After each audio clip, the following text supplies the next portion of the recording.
iniciar a mesa por deliberação dos próprios painelistas com a fala do Luiz Augusto Bittencourt Minciola.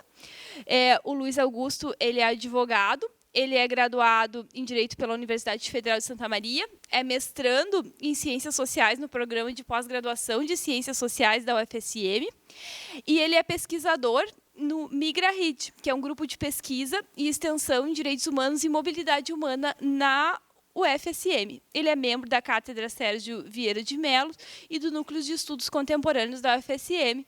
E tem uma vasta experiência e um trabalho muito reconhecido desde a graduação, né, Luiz Augusto, que nós tivemos o prazer de nos conhecer em matéria de mobilidade humana. Passo a palavra, então, para o Luiz Augusto. Então, bom dia a todas e todos. Eu sou o Luiz, como a Ana já me apresentou, é uma satisfação muito grande de estar aqui nessa mesa, com as colegas, com a Ana, que já nos conhecemos há algum tempo, a Gabriela, a Marina. Então, é um momento muito bom de estar compartilhando, falando um pouco mais sobre esse tema de universidade e acolhimento aqui na URGS. Então, minhas saudações a todos e todos. A minha fala vai se focar basicamente na experiência que a gente tem lá em Santa Maria, no MigraRID, e além de falar do grupo, falar também do acesso de imigrantes e refugiados na UFSM, né, por meio das políticas de ingresso, por meio de uma resolução, depois a gente vai falar um pouquinho mais, e também foquei em falar, bem no final, né, a situação um pouco difícil que a gente vive nesse momento, com todo o contexto de corte de orçamento da universidade, com todo o contexto que a gente vive, toda a dificuldade que a gente tem nesse momento em manter a resolução e os compromissos da universidade, né? Então, a minha fala é basicamente falar sobre o grupo, falar sobre como surgiu essa política de ingresso de imigrantes e refugiados na universidade. Alguns resultados, nós já temos alguns resultados, já são 2 anos de política, mas também o difícil contexto que a gente vive hoje, e um contexto bastante incerto, né? Então, pode passar o slide. Um pouquinho sobre o MigraRID logo de início. O MigraRID é o grupo de ensino, pesquisa e extensão de direitos humanos e mobilidade humana internacional da UFSM. Ele surgiu em 2013 no direito. Eu participo desde o início do grupo, que o início dele coincidiu com o início da minha graduação no direito ainda, né? Ele foi criado pela professora Juliana Redim, que foi coordenadora até 2018. Agora ela está afastada porque ela está em licença maternidade. E ele surgiu no direito, então, com a professora Juliana, né, vinculado ao direito, mas hoje, já com os seus 6, quase 7 anos de caminhada, já tem várias linhas e diversos cursos, com vários professores que também se somaram ao grupo, que já é bastante abrangente, né.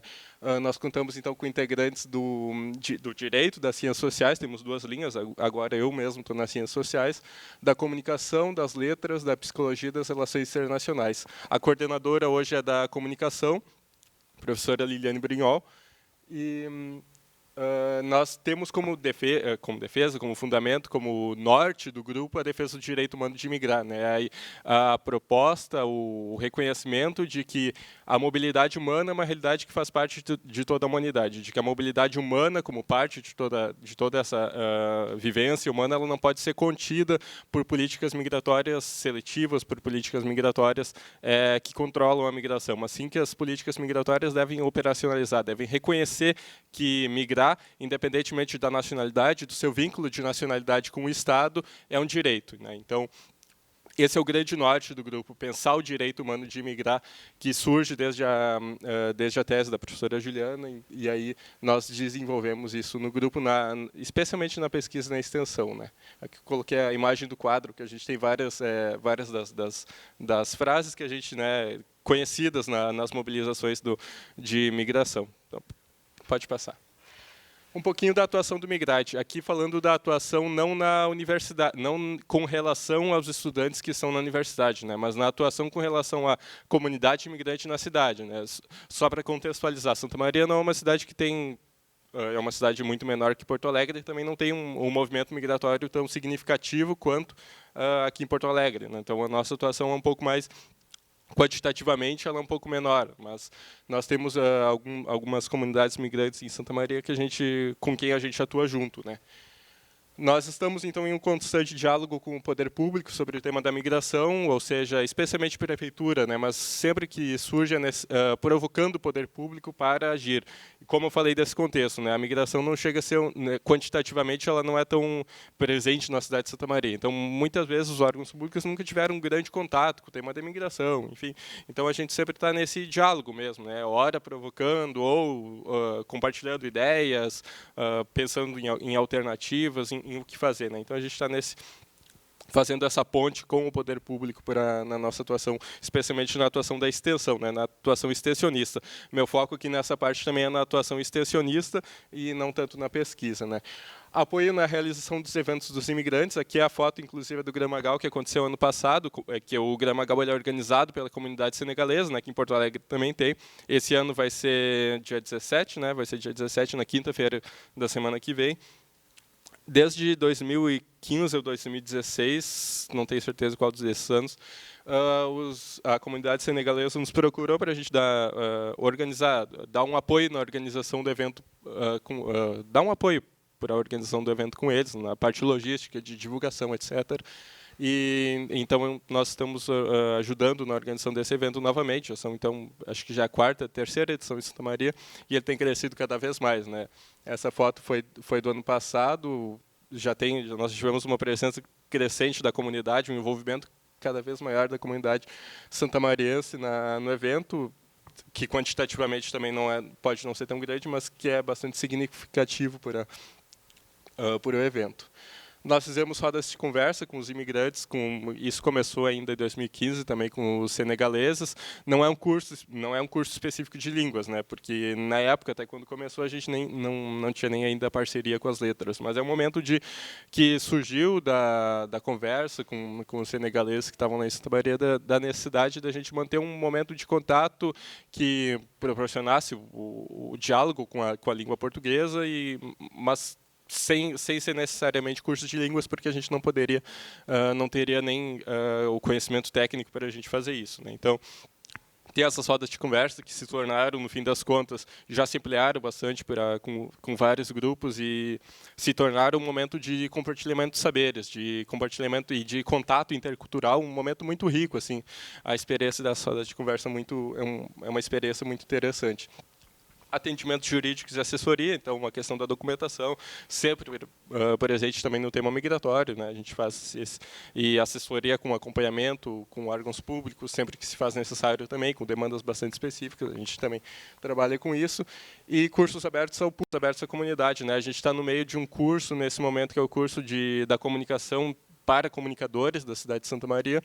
Ele vai acabar semana que vem, inclusive no dia do Gramagal, também dia 17, que é um curso voltado, então, para as pessoas que atuam com a comunicação na cidade, não só do meio acadêmico, mas da comunidade em geral, para falar do tema de imigração e chamar a atenção para fazer uma abordagem muito mais cuidadosa com o tema da imigração, né? Então, pode passar. E chegando, então, passando mais adiante para a parte da universidade, né? Do ingresso de imigrantes e refugiados na universidade. A gente tem, desde 2016, a Resolução 41, que criou o Programa de Acesso ao Ensino Técnico Superior da UFSM para refugiados e imigrantes em situação de vulnerabilidade, considerando como imigrantes em situação de vulnerabilidade os que tinham visto humanitário, na época, antes da lei de imigração ainda, ou por condições socioeconômicas. Foi assim que foi concebida a resolução ainda, que foi proposta ainda em 2014. Né? Então, antes da lei de imigração, dos conceitos novos da lei de imigração. Ela coloca a possibilidade da criação de vagas suplementares, até 5% a mais, né, em cada curso, em cada turma de acesso da graduação. Então, são vagas que são criadas além do sistema ordinário de ingresso. Né? Não são nem vagas ociosas do sistema, nem vagas que saem do sistema ordinário. São vagas que são criadas pela universidade especificamente para essa finalidade, né? Que funciona em um processo bifásico, com análise de documentos, dos documentos que são requeridos pela UFSM e pelos colegiados dos cursos. Então, passa pela UFSM e pelos colegiados, que os colegiados têm que aprovar também a abertura da vaga. Né? Isso gerou algumas complicações, mas foi assim que foi possível criar a resolução. tem a possibilidade de apreciação de documentos de escolaridade numa comissão técnica da UFSM, o que tornou desnecessário que fosse previamente apresentada uma revalidação do ensino médio no Brasil, né? Então isso acelerou bastante, desburocratizou o processo, porque os candidatos podiam apresentar a sua documentação de escolaridade do país de origem e isso ia ser analisado numa comissão técnica da UFSM. Isso se operacionalizou assim, né? O que facilitou bastante também o processo. E existe uma alternativa, no caso de ausência de documentos, que não chegou a ser utilizada, que era preencher os requisitos do Enem. O Enem tinha alguns requisitos na época para a conclusão de ensino médio, né? Depois mudou o sistema, agora é o Enseja, mas como não chegou nenhuma demanda, isso acabou não sendo ainda operacionalizado ou mudada também a forma dessa alternativa. Pode passar. Alguns dados do ingresso, né? Essa tabela é de uma colega minha que faz pesquisa que fez uma pesquisa sobre os ingressantes na UFSM, a Bruna Troitinho. Nós temos o dado de que mais da metade dos estudantes que ingressaram na UFSM são haitianos, são 29. Esses dados até o primeiro semestre de 2018, mas que no final eu vou falar por que esses dados, no fim das contas, estão basicamente atualizados por todo o contexto que a gente vive. São 29, então, imigrantes do Haiti, depois segue por Guiné-Bissau, República Democrática do Congo, que tem 3 cada um, Costa do Marfim, Angola, Palestina, que tem 2 cada um, e depois várias nacionalidades representadas por um imigrante cada. E a distribuição em cursos na universidade ela é bastante ampla, né? Não tem nenhuma concentração mais específica em alguma área do conhecimento. Tem no curso de Relações Internacionais, por exemplo, tem 7, mas os estudantes estão em vários dos cursos da UFSM. Odontologia tem 5, Direito também tem 5, depois Enfermagem tem 4 estudantes, Engenharia Mecânica também, enfim. Engenharia Mecânica 3, estou enxergando errado. Mas, então, eles estão distribuídos em várias das áreas do conhecimento da universidade, né? Pode passar. Alguns resultados da resolução, né? Já se passam 2 anos da implementação, ela é de 2016, mas o primeiro ingresso dela foi em 2017, né? Foi no segundo semestre de 2017, então a gente já tem alguns dados desses ingressos, né? Eu coloquei aqui na capa um documentário que foi lançado faz 2 semanas, que é Migrar Não é Delito. Esse documentário da TV Campus, ele trabalha com os estudantes que ingressaram por meio dessa resolução. Ela faz várias entrevistas e acompanha os estudantes na universidade, assim como a atuação do Migrade também no meio dessa resolução. Então, é muito interessante. Recomendo que quem tiver mais interesse no tema assista, porque ficou realmente muito interessante o documentário da TV Campus que foi lançado faz 2 semanas. E já tem alguns resultados que estão nesse documentário ainda, já estou dando algum spoiler então também desse documentário, que são o projeto, e eu vou me esforçar aqui no francês, pode ser que eu erre a pronúncia, mas o projeto Énergie pour tous e Santé pour Haïti, que são 2 projetos que foram criados, que foram mobilizados por esses estudantes que estão na UFSM, né? O projeto Énergie pour tous, ele surge no meio de um projeto maior, que é um projeto das engenharias de geração de energia elétrica, basicamente. E aí os estudantes que estão nesses cursos, eles procuraram o coordenador desse projeto, criaram um projeto voltado para entender a formação da matriz energética do Haiti e propor alternativas de geração de energia sustentável, né? Propor algumas alternativas para o sistema haitiano. Então, é um projeto muito interessante. Eles fazem vídeos no YouTube, fazem vídeos em francês, porque o público-alvo deles é justamente a população haitiana, né? Legendados também para o português e para o inglês. Mas é um projeto muito interessante desses estudantes que tentam desenvolver uma pesquisa e até uma atividade com alguma incidência extensionista, eventualmente, tá na mira essa atividade extensionista para o futuro.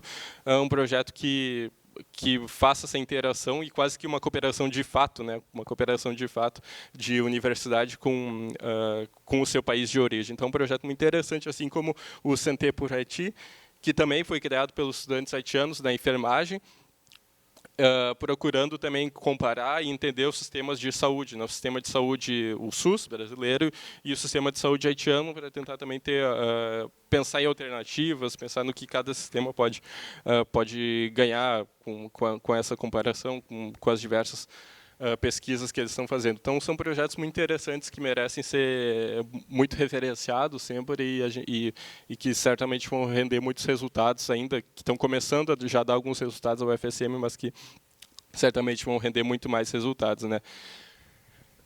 A participação em pesquisas, a UFSM teve um projeto bastante interessante, um edital que lançou bolsas, lançou um programa de bolsas de pesquisa para os projetos de pesquisa variados da UFSM, que poderiam solicitar uma bolsa que seria destinada especificamente para os estudantes dessa resolução. Então, o envolvimento dos estudantes em pesquisa é bastante grande, porque a UFSM também criou esse sistema de bolsas, que foi bastante importante também para facilitar e para viabilizar a permanência dos estudantes na universidade, né? E o Comitê de Imigrantes e Refugiados da UFSM, com esses estudantes que chegaram, eles formaram uma entidade representativa, que é o comitê, reunindo todos os imigrantes que estão na universidade, que é o Comitê de Imigrantes e Refugiados, que também tenta desenvolver atividades que visibilizem a presença dos imigrantes na universidade, participar desses espaços de discussão de imigração e reivindicar também as políticas dentro da UFSM, né? Reivindicar, representar diante da UFSM os estudantes e também reivindicar que se fortaleçam as políticas de ingresso na UFSM. Pode passar. Um pouquinho da atuação do Migrade no âmbito da Resolução 41 também, né, da atuação do grupo com os estudantes que chegaram na universidade e com os que viriam a chegar, né. No início, logo no início da resolução, nós tivemos uma atividade muito extensa no apoio técnico aos imigrantes e à universidade, né. Na universidade, nós sempre fomos parceiros da universidade na criação de políticas das políticas de assistência estudantil ou de adequação das políticas de assistência estudantil para os imigrantes que chegariam, né. Nós sempre tínhamos muitas dúvidas e nós sempre tivemos em um contato permanente. Mas esse apoio aos imigrantes ele também foi bastante relevante porque, para se solicitar a vaga na UFSM, havia necessidade de que se protocolasse a documentação na UFSM, no protocolo geral. Isso tem que ser feito presencialmente pela pessoa. Muitos dos ingressantes na UFSM eles estavam aqui em Porto Alegre, ou estavam em São Paulo, estavam em outros estados, muitos estavam em Santa Catarina também, e de variados estados do país. Então, não tinha como eles virem só para fazer a solicitação, ou muitos não conseguiriam vir, custear a passagem, sair do trabalho só para vir protocolar o pedido sem ter a certeza da vaga. Então, nós fizemos um sistema de acordo com a UFSM, de que a gente recebia a documentação pela via de e-mail, por PDF mesmo, né, digitalizada a documentação, e nós encaminhávamos para a UFSM fazia a abertura da documentação, e isso viabilizou, tornou viável que muitos imigrantes fizessem a solicitação de vaga, senão muitos provavelmente não teriam como fazer essa solicitação, né. Curso de capacitação para os servidores, que resultou nessa Carta de Santa Maria sobre políticas públicas para imigrantes e refugiados.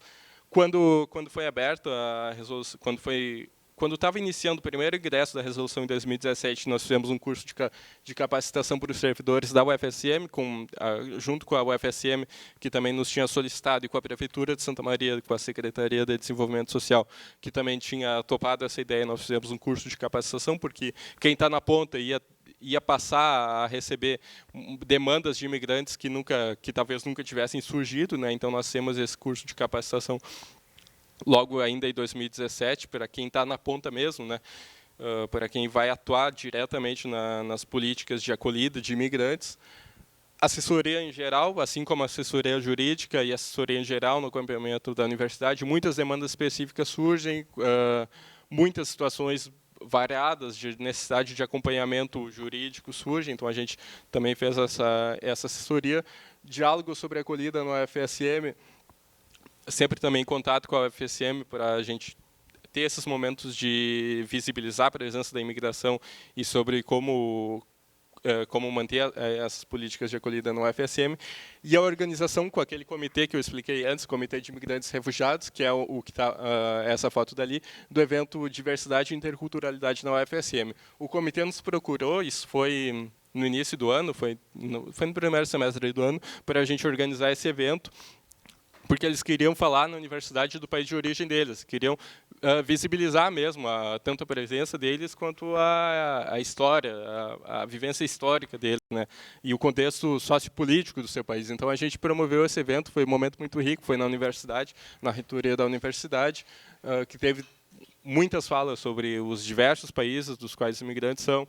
Teve apresentações culturais que também foram artísticas, que foram muito interessantes. Então, nós também estamos na organização desses eventos na UFSM, né? Então, pode passar. E aqui na conclusão, né, a gente falou de resultados eu falei de resultados muito positivos que a gente tem da resolução nesses 2 anos, mas o contexto não é nada fácil, né? O que vai acontecer? Qual é o futuro da política? Para onde vamos?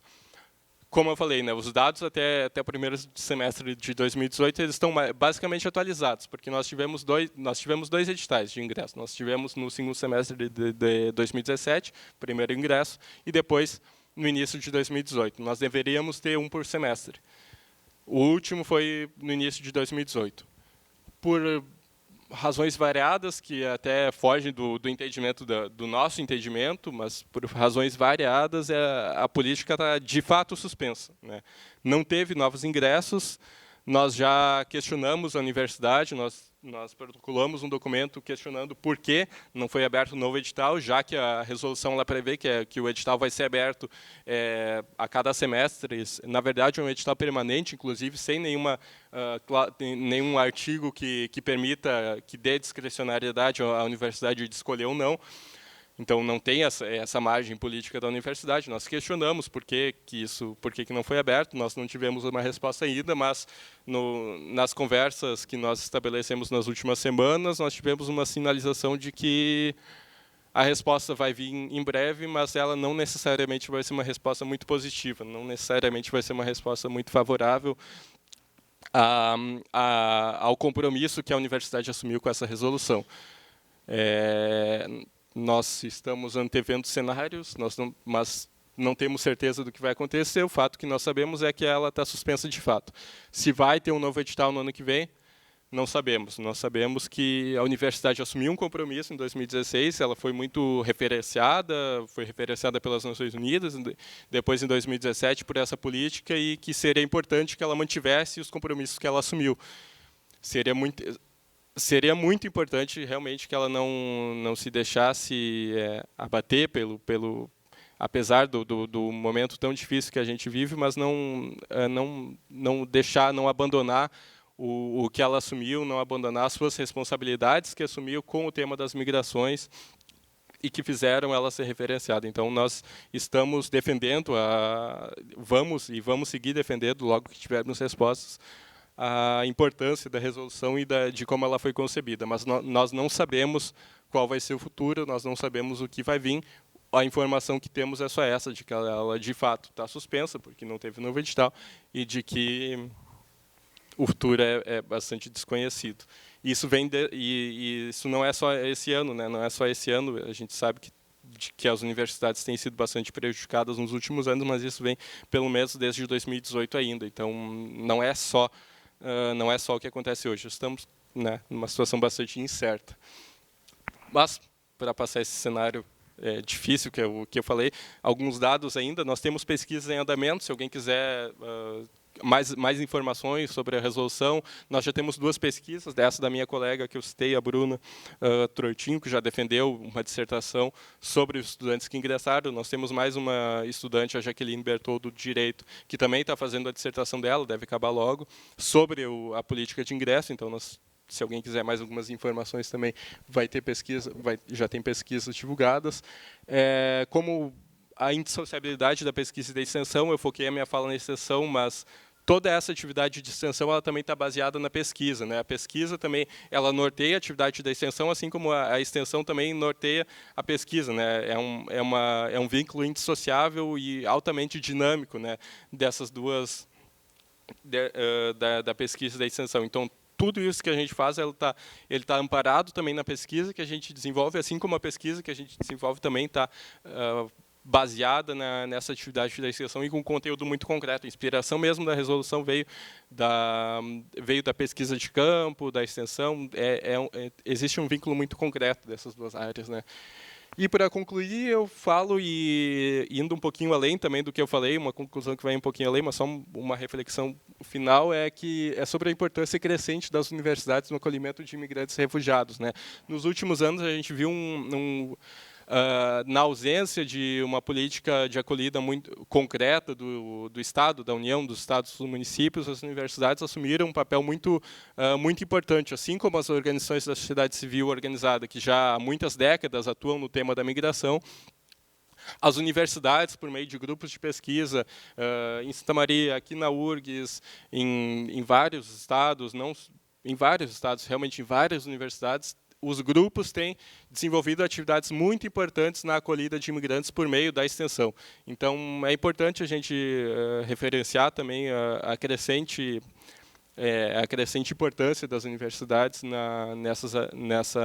com ações concretas de extensão na acolhida de imigrantes e refugiados, que não é por acaso que surge de várias iniciativas, de grupos, de organizações internacionais também que sugerem que as universidades se envolvam no tema, que tem variadas razões, mas o importante é conhecer esse cenário também. Então, é isso. Com isso, pode passar, concluo minha fala, e os contatos do Migrate estão aí. Obrigado.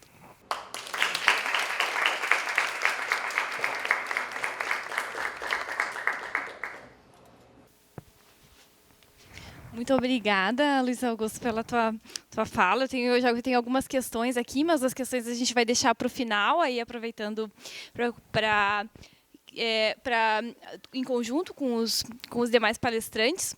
Pegando o gancho das ações concretas, eu gostaria de registrar aqui a presença do professor Fabião, dos organizadores do evento, da professora Verônica, da professora Roberta, da professora Denise Jardim, e todos esses professores têm um protagonismo muito grande em relação ao acolhimento dos imigrantes aqui nesta casa e em Porto Alegre, de uma forma geral, participando de comitês, e sempre buscando uma relação entre a universidade e os migrantes.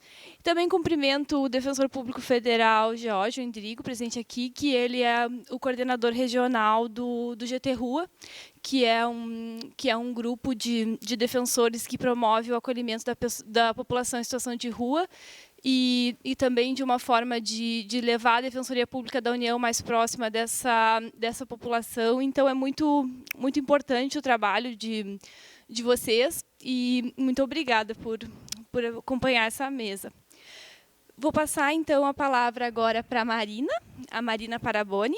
A Marina é graduanda aqui na URGS, em Direito, e ela é voluntária do GAIRE, ela é membro do GAIRE, e eu não vou falar sobre o GAIRE, apesar da minha imensa admiração, para não atropelar a tua fala, Marina.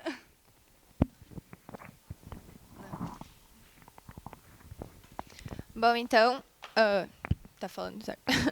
Bom dia a todos. Eu vou primeiro começar apresentando um pouquinho o GAIRE, tá? E falando um pouco sobre a nossa atuação, para depois falar especificamente sobre os editais do vestibular. Enfim, a gente pode começar. Então, o GAIRE ele atua desde 2007 na defesa e promoção dos direitos de imigrantes e refugiados na URGS, através de diversas frentes, tanto projetos quanto a assessoria jurídica e psicossocial, quanto também o trabalho em rede através dos comirates, através também de palestras e eventos. Pode passar? Também, agora o funcionamento, a gente hoje tem 20 membros ativos, entre profissionais e estudantes, de diversas áreas, sendo direito, relações internacionais, políticas públicas, psicologia, tem até também enfermagem, que... Desculpa, eu vou falar um pouquinho atropelada, porque eu fico nervosa, eu perco um pouco a linha de raciocínio. Mas, enfim, todo mundo vai entender. E também é legal do GAIRE a questão da horizontalidade, que não tem hierarquia entre profissionais e estudantes. Os estudantes têm a voz ativa. E também, exatamente por isso, tem a questão do protagonismo estudantil. Pode passar. A organização, a gente se encontra toda terça-feira de manhã, às 9 horas, é o horário obrigatório do GAIRE. E a gente também, os atendimentos são através de grupos de trabalho, que sempre tem pelo menos um estudante e um profissional. E a partir de 2018, como a gente teve tipo um exponencial de procura de atendimento, a gente começou a marcar horário com uma média de 8 atendimentos por reunião. Pode passar. Aí agora só assim uma média de atendimentos que a gente organizou. Entre 2007 e 2014, a gente teve 45 atendimentos de 24 nacionalidades. Mas aí dá para ver ali que em 2018 teve 167 atendimentos só num ano, de 29 nacionalidades, sendo o maior número de atendimentos senegaleses e haitianos. E em 2019, eu não botei ali, eu acho que botei, pode passar. Aqui, em 2019, já foram 128 migrantes, sendo que a gente está agora em outubro, mas já teve 128 pessoas, é bastante gente. A maioria de países da América. Enfim, nossa tabelinha, pode passar. E as principais demandas, sendo a regularização migratória a principal demanda. Pode passar. E agora, especificamente sobre o vestibular especial. Enfim, a URGS teve 2 vestibulares, 2 editais, 2017 e 2018, para entrar em 2018/1 e 2019/1. Que é o vestibular especial para refugiados e imigrantes com visto humanitário. Pode passar. Enfim, em 2018/1, tiveram 32 vagas ofertadas, entre vários cursos, que daí eu botei ali, cada curso podia escolher entre 4 requisitos para fazer a prova. Entre eles, a prova prática, escrita, entrevista ou carta de intenções. Aí dependia do curso para qual dos requisitos queria solicitar para o imigrante para entrar. Aí pode passar. A documentação. Enfim, são 4 documentos que fariam parte. O requerimento de inscrição, aí a pessoa tinha que ter o RNE ou documento provisório de identidade estrangeiro, a cópia do atestado expedido pelo CONARE, que comprova a situação de refugiado, ou a comprovação de visto humanitário pedido pelo CENIG, que, na verdade, bom, esse documento, eu não sei. Para quem lida na prática, a pessoa que é refugiada, ela não vai ter esse documento. Então, tipo assim, atrás da RNE tem o comprovante, tipo, que... Enfim, deixa eu explicar melhor. A pessoa, quando ela é determinada em situação de refúgio, ela vai ganhar um documento de identidade, que é o RNE. E daí, atrás do RNE, vai dizer que esse RNE foi expedido por causa da lei de refúgio. Então, ali já tem o comprovante de que ela recebeu a identidade por ser em situação de refúgio. Então, ela não vai andar com um atestado expedido pelo CONARE, que, inclusive, o CONARE nem tem mais em Porto Alegre. Então, é um lugar, é meio que um documento, não sei de onde. Também a documentação comprovatória de ensino médio. Pode passar? Daí, agora, eu acho que é o que importava na fala. A atuação do GAIRE. Nesse primeiro edital, a gente traduziu em 4 línguas, com a ideia de atrair e facilitar e fazer com que mais gente se interessasse pelo edital e ficasse sabendo sobre o edital e conseguisse entender o edital. A gente também fez atendimentos, assessoria jurídica, de certa forma, assessoria para ajudar com a documentação.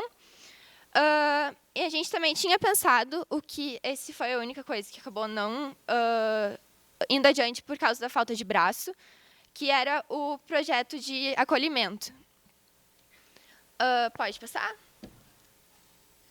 Aí, agora, os problemas desse primeiro edital, que foi o que a gente acabou lidando na prática, assim, com a assessoria dos imigrantes, que foi a questão da revalidação do ensino médio, que existem situações, por exemplo, a acolhida humanitária de haitianos, muitos haitianos não têm o ensino médio revalidado. E também é muito um prazo curto para enviar a documentação, conseguir a consularização do documento, porque tem todo um procedimento para fazer, sendo que a pessoa tem ali o comprovante do ensino médio dele.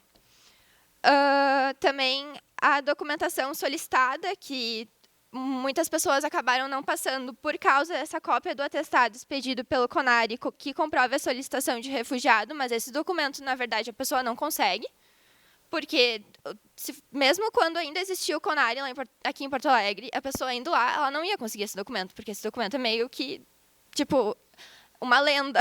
A gente até foi atrás do ano passado para tentar descobrir de onde que era esse documento. E ele até... tipo, ninguém carrega esse documento consigo, né? Enfim. E também tem a questão dos venezuelanos, que venezuelanos eles se regularizam ou solicitando refúgio ou pela Portaria 9.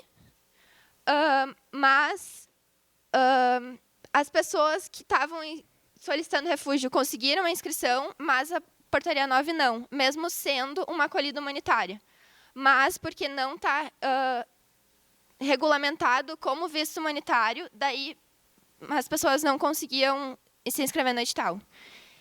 Enfim, todos esses problemas de tentar a homologação que não deram certo resultaram só em 6 vagas preenchidas e do edital de 2017. E era isso desse... Pode passar. Agora, o edital de 2018, que tiveram 52 vagas ofertadas, e aumentou bastante, foi bem bom, todo mundo ficou bem feliz. Aumentaram as vagas, tinha direito, farmácia, filosofia, medicina veterinária, psicologia, relações internacionais, saúde coletiva, foram incluídos esses cursos, mas eles acabou tirando as engenharias. E os mesmos critérios de seleção entre prova escrita, prática, entrevista e carta de intenções. Pode passar? A documentação continua sendo a mesma. O requerimento, o documento de identidade, a cópia de atestado expedido pelo CONARE, a documentação comprobatória de ensino médio, tá? Pode passar? Daí, agora, a atuação do GAIRE. A gente foi um pouquinho mais... teve uma atuação mais direta, através da professora Roberta. A gente conseguiu fazer um curso de capacitação para as pessoas que estão recebendo os documentos dos imigrantes na ponta da URGS, para falar sobre essa questão da documentação. Também a gente fez uma FAQ sobre os documentos, quais documentos podiam ser aceitados, quais que entravam no visto humanitário, quais que eram questão de refúgio, e refúgio por reunião familiar, que também a pessoa é refugiada. Também traduzimos o edital. Também fizemos textos para divulgar nas redes sociais, grupos de WhatsApp, para chamar mais gente, para ficar sabendo do edital. E daí, a gente também fez a questão da assessoria. Teve 18 atendimentos feitos por e-mail, bastante gente de fora procurando o edital, e 17 atendimentos presenciais para ajudar na documentação. Pode passar?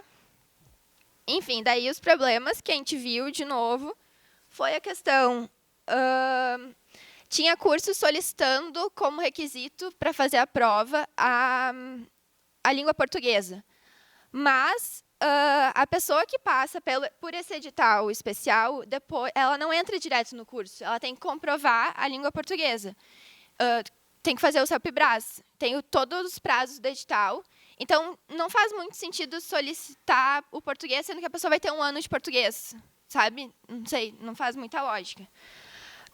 A revalidação do diploma de ensino médio também, os haitianos que não tinham os documentos consularizados, a gente ajudou a fazer uma carta justificativa, que, por causa da decisão do Consum, que aceita outros meios de prova.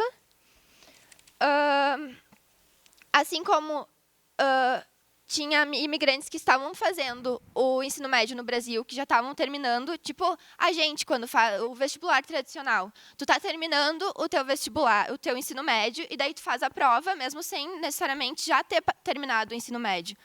Mas tinha que ter uma carta comprovando que a pessoa ia terminar o ensino médio, senão ela não conseguia se inscrever no vestibular, né? Porque o edital especial só aceita pessoas que já terminaram o ensino médio, de certa forma. Então, a gente tinha que conseguir uma carta com as escolas falando que, olha, essa pessoa vai terminar o vestibular agora e tal.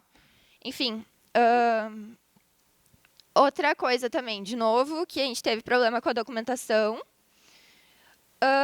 Bastante gente de fora procurou o vestibular, só que a gente não teve essa mesma abertura na questão de Santa Maria, que eu achei o máximo, que vocês conseguiram receber a documentação e entregar para a universidade por e-mail.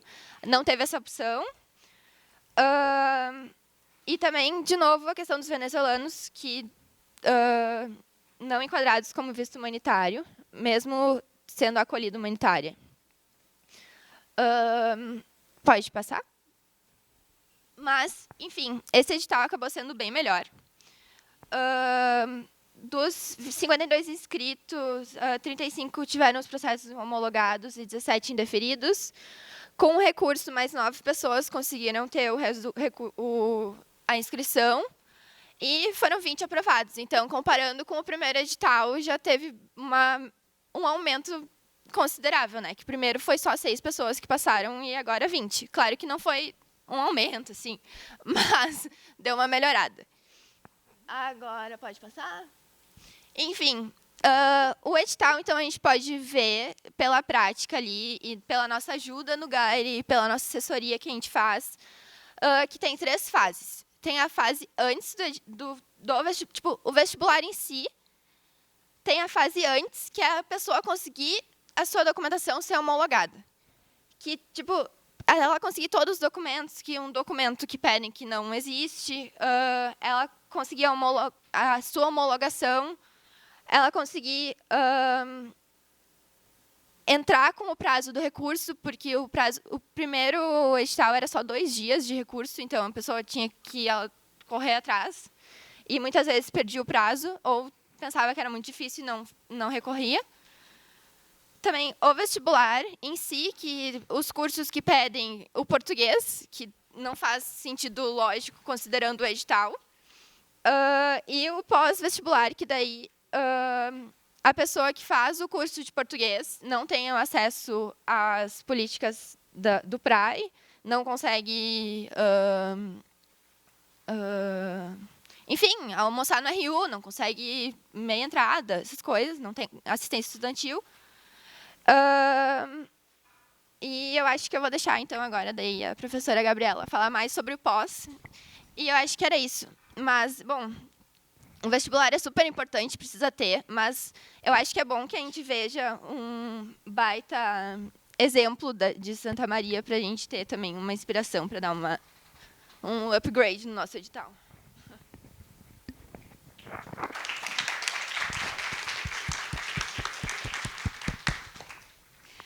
Muito obrigada, Marina. Da mesma forma, vamos deixar as perguntas para o final. Ali, o pessoal da Sociologia lá da DPU já anotamos algumas questões aqui. Por exemplo, a questão da dificuldade com os venezuelanos, enfim, aí a gente deixa essas discussões para o final. Então, eu apresento a nossa última painelista, professora Gabriela da Silva Bula. A Gabriela, ela é doutora em Linguística Aplicada pela URGS, é professora adjunta no Instituto de Letras da URGS e coordenadora geral do Programa de Português para Estrangeiros da URGS, e também coordenadora do curso online de Português e Espanhol para intercâmbio e dos alunos da URGS. Ela é membro também da Cátedra Sérgio Vieira de Melo. Eu te passo a palavra e eu vou trocar de lugar contigo. Eu acho que tá ótimo. Tá bom aqui? Então tá. Eu consigo enxergar o slide, pode ser? Então, obrigada. Bom dia a todos. Agradeço o NEP Migra pelo convite. Fiquei bastante feliz em poder participar dessa mesa e desse evento e contar um pouquinho da perspectiva da Letras, então, nessa relação com imigrantes e refugiados dentro da URGS. Então, só para dar uma contextualizada, eu achei interessante fazer me esqueci de botar o cronômetro. Fazer um resumo para quem não é da área, né, já que esse evento é interdisciplinar. Então, a área de português como língua adicional, ela pode ser entendida como relativa a diferentes públicos e contextos. Então, só em resumo, assim, para que vocês vejam, comunidades de imigrantes e refugiados é uma partezinha da nossa área, que é bem maior. Então, aqui a gente vai fazer um recorte especificamente sobre essa parte. Muito embora eu tenha que falar um pouco sobre a área dentro da URGS, né, que começou, basicamente, como primeira ação registrada, até onde eu pude encontrar, lá em 86, então faz bastante tempo que o PLA é uma área dentro da URGS, com essa professora que eu nem conheci, na verdade, né, a Maria Helena Célia.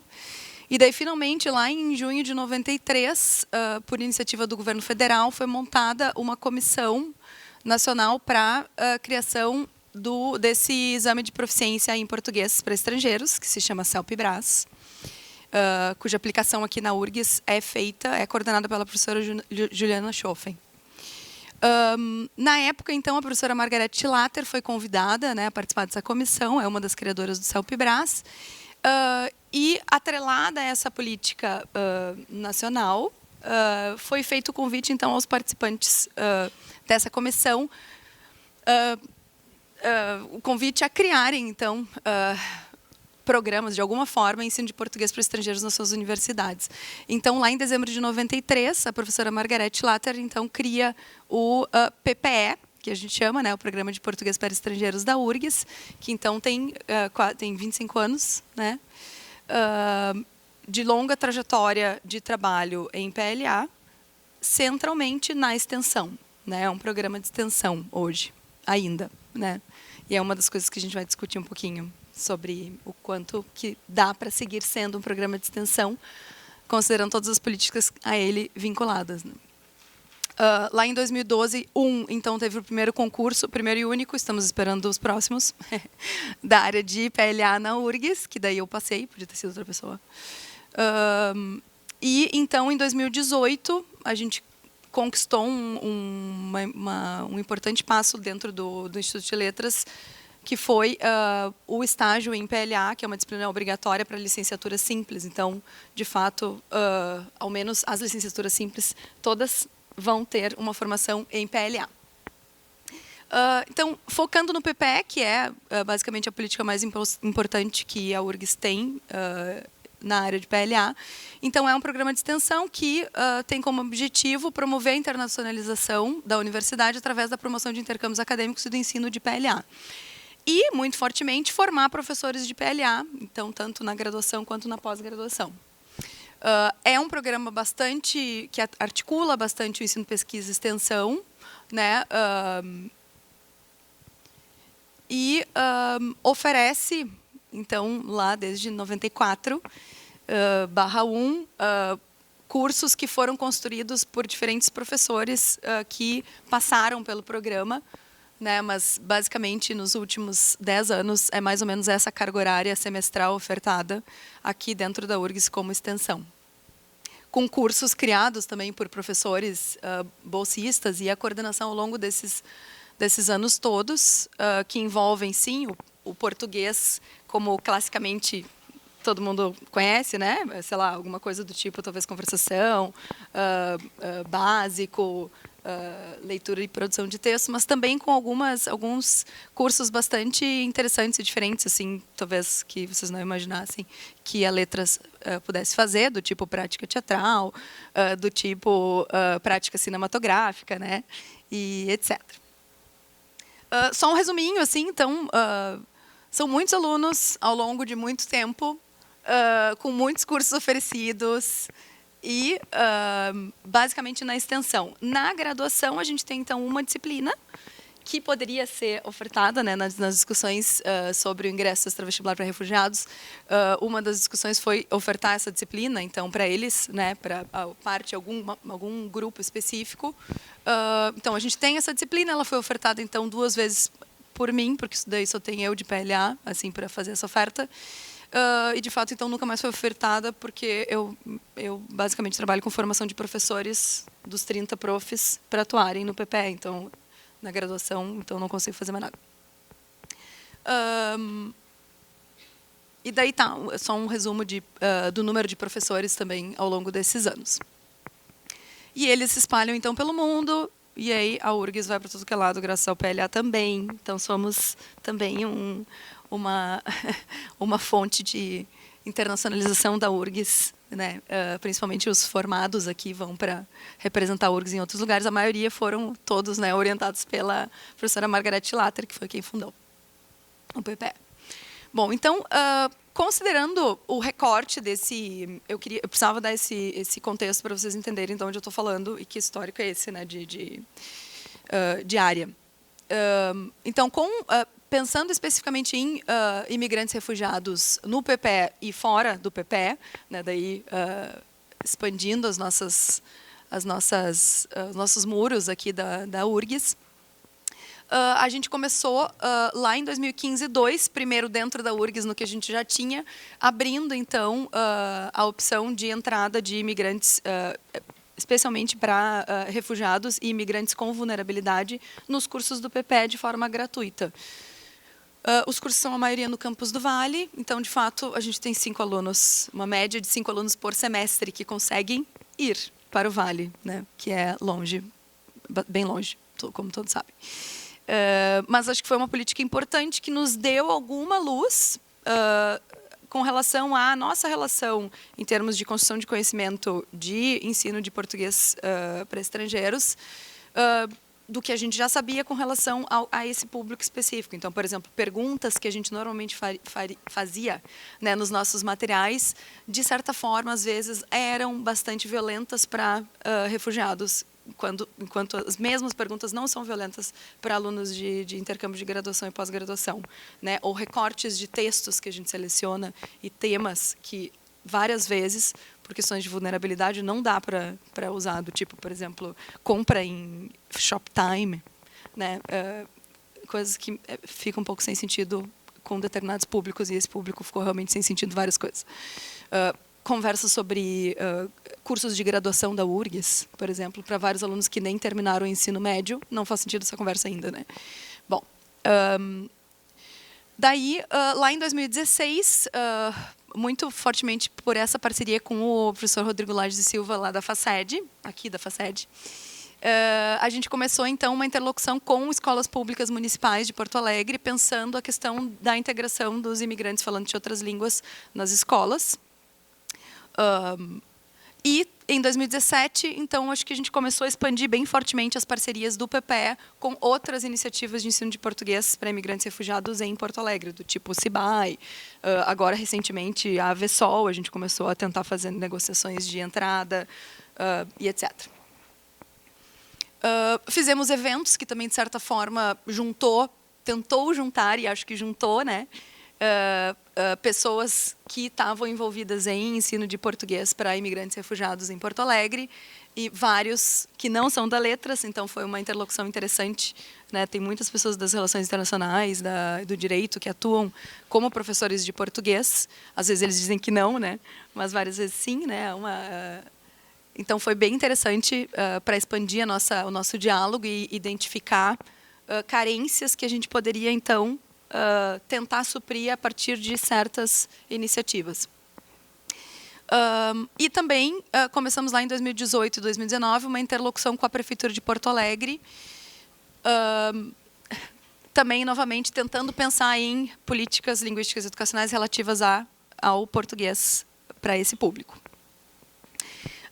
Com esse caminho, então, lá desde 2015, o que a gente descobriu com base em um bando de pesquisas, principalmente de Portugal e diferentes partes do Brasil, mas muito fortemente o FPR e o FMG e o NB. Então, a gente sistematizou algo que, na verdade, é bem compartilhado dentro dessa vertente do PLA, que é comumente chamada de PLAC, o português como língua de acolhimento. A gente pode fazer várias discussões sobre o acolhimento, a própria questão de que não basta aprender português para esse processo de acolhimento, né? Então, há discussões sobre acolhimento em línguas, e que isso é uma parte do acolhimento, né? E não necessariamente a única necessidade. Mas, em termos de área, de contexto de atuação, né, de ensino de português para estrangeiros, a gente identificou, então, recorrências de não assiduidade dos alunos, de professores voluntários sem formação, de falta de material didático e da existência de aulas multinível ao extremo. Normalmente são multiníveis, né? Mas assim, nesse sentido é ao extremo, gente que não fala nem oi e gente que já está falando várias coisas e entendendo vários textos. Com o passar do tempo, então, acho que nos últimos 3 anos houve muita pesquisa e muita produção dentro da área, em todo o Brasil, e então se avançou muito. Por exemplo, a questão da não assiduidade foi uma proposição lá da UFPR de construção de oficinas, então, para ensino de português para imigrantes e refugiados, no que elas chamam de porta giratória, né? Então, não necessariamente a gente consegue fazer um projeto que dure 15 horas, né? A gente tem que fazer uma aula que tem início, meio e fim em 2 horas e ela vai ter que fazer sentido para todo mundo que chegue nessas 2 horas, né? Também muitos materiais foram publicados, mas ao mesmo tempo a própria área de PLAC no Brasil, principalmente, ela se constituiu como essa área que entende o português para imigrantes e refugiados, especialmente num contexto que eu chamei ali de para sobrevivência, circulação e integração básica na cidade. Né? Então, chegou aqui, não sei o que eu faço, então vou lá na Igreja Pompeia, no Cibai, vou ter aula de português, também vou ter assistência social, vou ter uma... Né? Em vários lugares é só aula de português. Mas, ao mesmo tempo, se a gente considerar... Ontem, na mesa de manhã, teve uma discussão sobre a importância de a gente considerar a própria diversidade desse perfil de refugiados, né? Então, dentro desse contexto de português para imigrantes e refugiados, há uma grande diversidade que, de certa forma, há frentes de trabalho que estão atacando algumas desses contextos, dessas especificidades, mas ainda não entendo que esteja claro para todos os atores desse contexto. Então, por um lado, sim, o clássico, que tem a ver com aqueles 4 elementos que eu falei antes, mas também há também demandas de por exemplo, né, participação em contextos laborais específicos.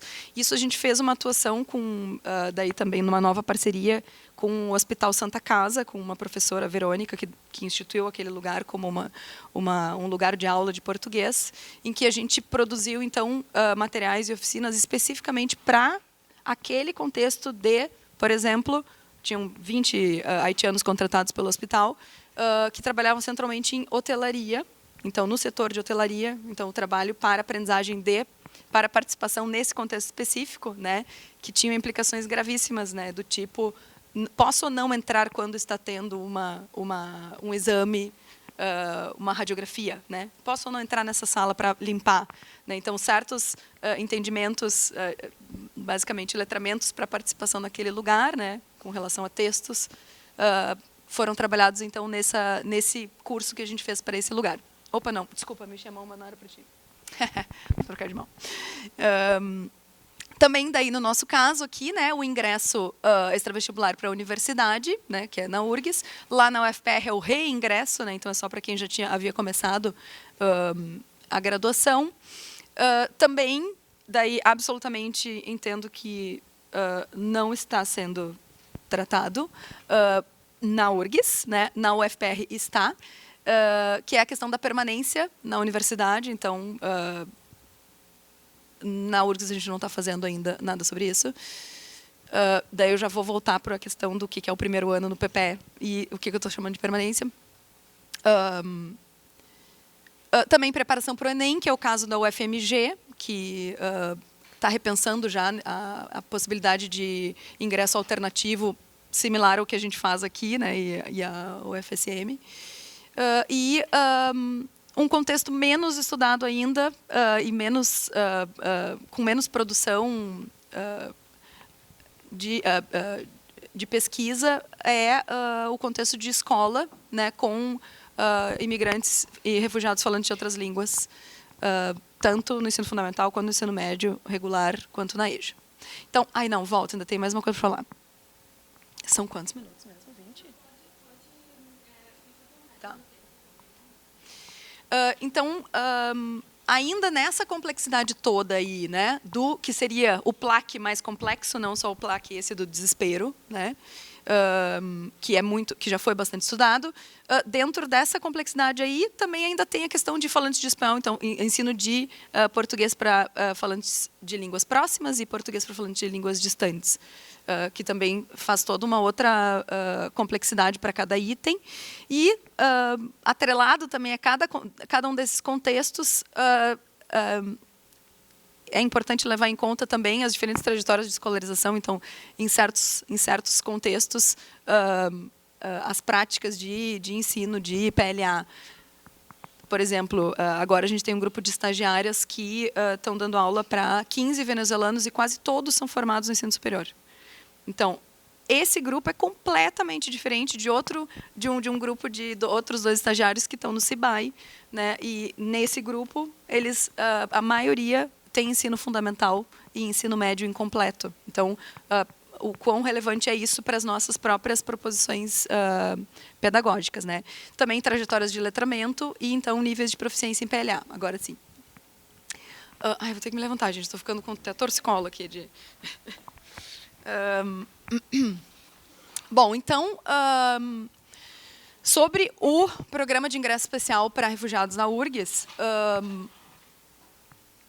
eu acho importante lembrar que a gente fez uma arquitetura, né, uma negociação de arquitetura com a Denise Jardim, que estava coordenando o grupo, né, que fez a proposição dessa política. A gente fez lá em 2013, 2014 essa negociação.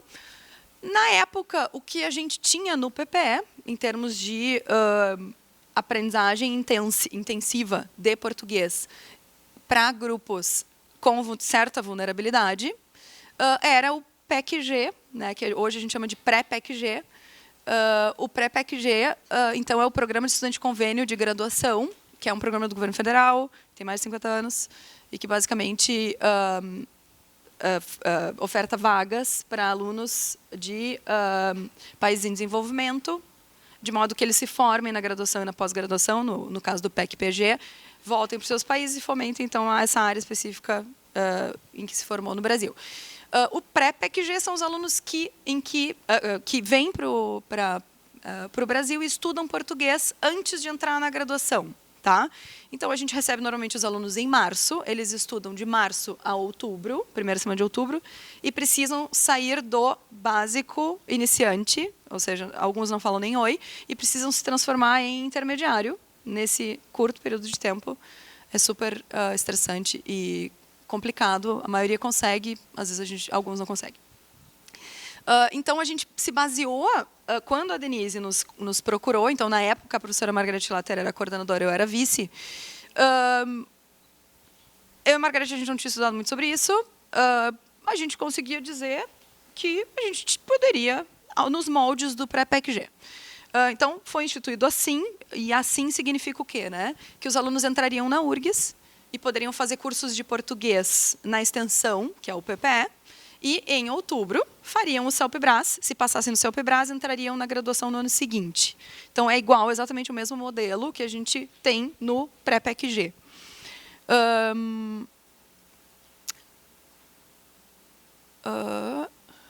Sim. Então, no entanto, a política efetivamente teve um primeiro ingresso, né, em 2017-2, né, o primeiro edital, com, então, os primeiros... errei ali, não são 7, são 6. Os primeiros 6 alunos, então, ingressantes em 2018 no PPE.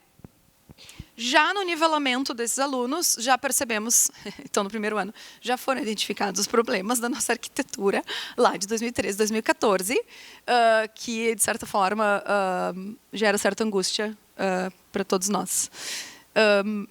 Então, primeira questão que a gente identificou, acho que pode passar. Os alunos não poderiam ter a mesma dedicação que os nossos pré-PEC têm. Então, os pré-PECs, eles vêm e estudam com dedicação exclusiva. Eles estudam, às vezes, a partir de julho, eles estudam 30 horas semanais. Então, 3 horas da manhã, de segunda a sexta, e 3 horas à tarde de segunda a sexta, para virar intermediário. Lembra que é um troço assim do tipo super rápido, né? Ou seja, bem trabalhoso. Então, os alunos do ingresso extravestibular para refugiados não têm 30 horas para estudar.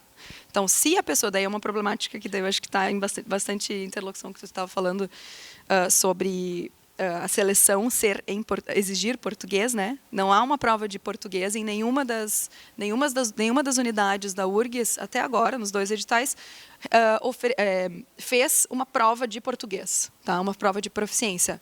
Mas há várias unidades oferecem a seleção, né, com aqueles diferentes critérios, né, que me esqueci o nome. Marina, que a Marina apresentou em português. Então, de certa forma, é uma forma de exclusão de quem não fala português. Por outro lado, o que eu também concordo contigo que, nossa, não seria o ideal. Na Letras mesmo, agora, em janeiro, a gente ofereceu em quatro línguas diferentes a possibilidade, né, dos alunos fazerem o ingresso. No entanto, as pessoas até agora, então, lá dos 15 desse ano e dos 6 de 2018, 2 alunos, especificamente seriam nivelados no PPE como alunos básico para fazer o nível básico 2. Então, esses alunos que são básico 2, eles não têm tempo para conseguir virar intermediário até outubro. Então, a gente tem uma problemática absurda em termos de ou a gente financia para esse aluno poder parar o seu emprego e virar intermediário, ou a gente precisa exigir mesmo que seja em português. Bom, daí exigindo que seja em português, que é o que de fato as seleções, né, que é o que de fato acontece recorrentemente, né, a gente tem como resultado então muito fortemente nesse ano de 2019 vários alunos já no nivelamento que a gente fez em fevereiro, né, para ver que cursos eles entrariam no PPE, então, vários lá já estavam nivelados para intermediário 2 no PPE. Alunos que fazem intermediário 2 no PPE, normalmente no CELPE-BRAS conseguem avançado. Então, ou seja, a gente já tem, e desses 15, 13 passaram no CELPE-BRAS com intermediário, no mínimo, em abril. Então, ou seja, esses caras não precisam do PPE já. Eles precisam entrar na graduação e usar o PPE como complementaridade, caso queiram, né? Ou talvez aquela disciplina lá, né, de leitura e escrita acadêmica, né, em português como língua adicional, que daí não tem professor para oferecer, mas seria uma alternativa, né, dentro da graduação, então atrelada já, né, às outras disciplinas, né? Então, são basicamente problemas que não são de resolução simples, né? Agora, finalmente, a gente conseguiu. A gente vai se reunir sexta-feira, né? O professor Pedro Garcês está lá no fundo, vai participar da reunião. A gente vai conseguir fazer uma reunião, então, dentro da Letras, com pessoas, né? Professores especialistas em PLA, sociolinguística, linguística aplicada, política linguística. E isso vai ser uma discussão dentro do Instituto de Letras, porque, de fato, não dá para ser só uma decisão de coordenação do PPE, né? E, assim, já vimos que há problemas, e, mesmo assim, os problemas identificados ainda não são problemas de resolução fácil, né?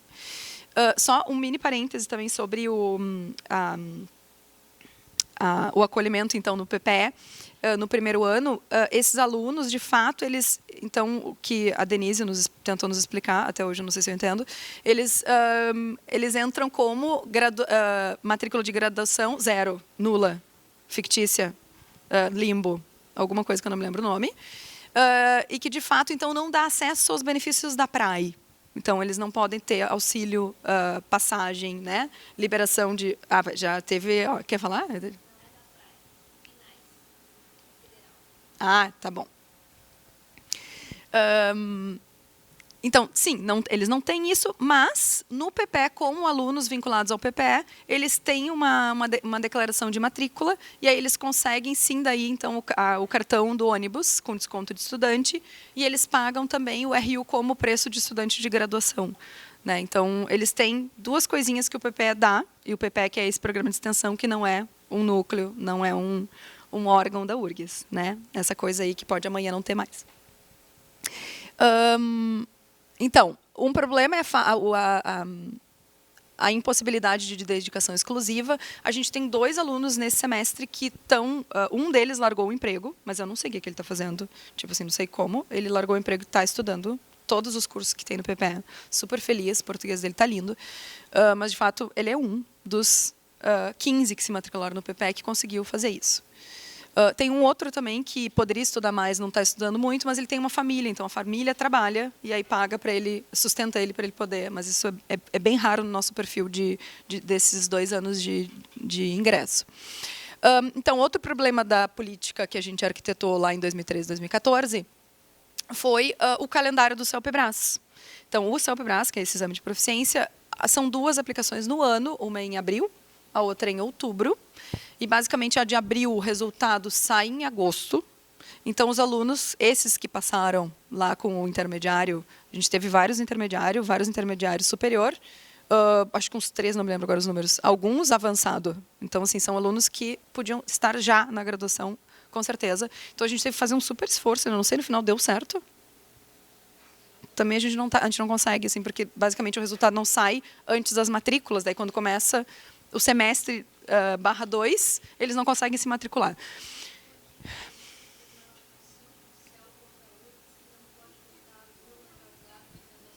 Então não pode botar aluno atrasado na graduação, daí eles ficam esperando. Então, esses alunos que lá em abril, quer dizer, lá em março, eles já eram avançados no português, que podiam ter entrado na graduação, já em março, eles não têm nenhum certificado de proficiência, porque não fizeram antes, né? Não pensaram nisso antes, talvez. Então, eles têm que esperar 1 ano. Então, é basicamente 1 ano perdido mais ou menos, né? Porque eles fazem cursos no PPE, tem vários até que nos reportam, nossa, o curso de preparatório CELPE-BRAS super me ajudou, entendi um monte de coisa, leitura e escrita acadêmica. Então, eles também estão... um auxílio importante para a graduação, né? Mas, de fato, podia estar junto, né? E também, já na primeira entrada, então, nos primeiros 6 alunos, a gente identificou, então, que havia 2 perfis de alunos. O PLA para falantes de outras línguas, que a gente já sabia, que eram os nossos pré-PEC, mas tem também alunos falantes de português, como língua de socialização inicial, como língua de interação em escola. Então, de certa forma, esses alunos que falam português, né, que são alunos falantes de português e com escolarização em português, eles não faz sentido eles fazerem o CELPE-BRAS. Então, seria a mesma coisa vocês, assim, vão para Moçambique e vocês vão ter que fazer uma prova de português para ver se vocês sabem português para participar da graduação. Uou, um pouco complicada em termos de política linguística e de cooperação entre países falantes de língua portuguesa.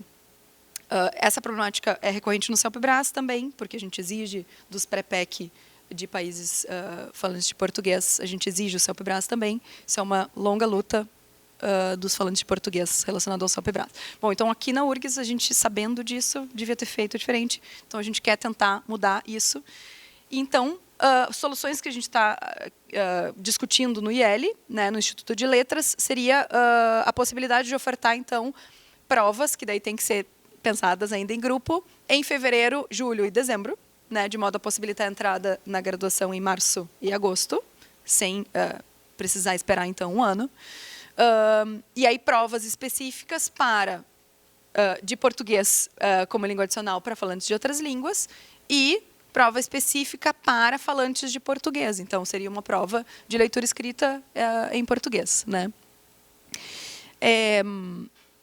Daí também, soluções possíveis, seguir sim com os cursos de PLA, então daí o aluno não consegue um intermediário lá em fevereiro, ele vai fazer os cursos no PPE, igual, ou vai fazer os cursos, ou esses outros relacionados à leitura e escrita, dependendo do seu perfil, né, em português. Tá, próximo. Então, só para fechar... não, acho que é legal ainda falar, volta mais um ainda, volta de novo, desculpa, obrigada. Ainda sobre os falantes de português, também é uma questão que, para mim, é muito complexa e realmente eu preciso de ajuda dos meus colegas sociolinguistas, porque nessa primeira entrada de 2018, a gente teve um perfil, era um aluno... Deixa eu abrir aqui o meu. A gente teve, então, 6 alunos, daí 3 eram de Guiné-Bissau, um da Angola, um do Haiti e um da Venezuela. Daí, o angolano, a gente fez uma entrevista com eles fizemos o nivelamento, e aí uma entrevista que a gente queria tentar entender a relação deles com o português, no seu país e no Brasil. O angolano reportou, como a gente esperava, acho que é um senso comum assim na letras, assim, que angolanos fazem a escolarização em português, eles nascem numa casa que fala português. Tem outros um bando de língua, tudo bem, mas parece muito recorrente. Esse caso desse angolano era assim mesmo. A pergunta foi: que língua tu primeiro começou a falar na tua casinha? Tinha uma língua e tinha o português. E na escola, que língua que tu falava com os teus coleguinhas? Em português. Que textos tu lia? Em português. Teus profs falavam com que língua? Em português. Então, esse cara, assim, sua vida em português.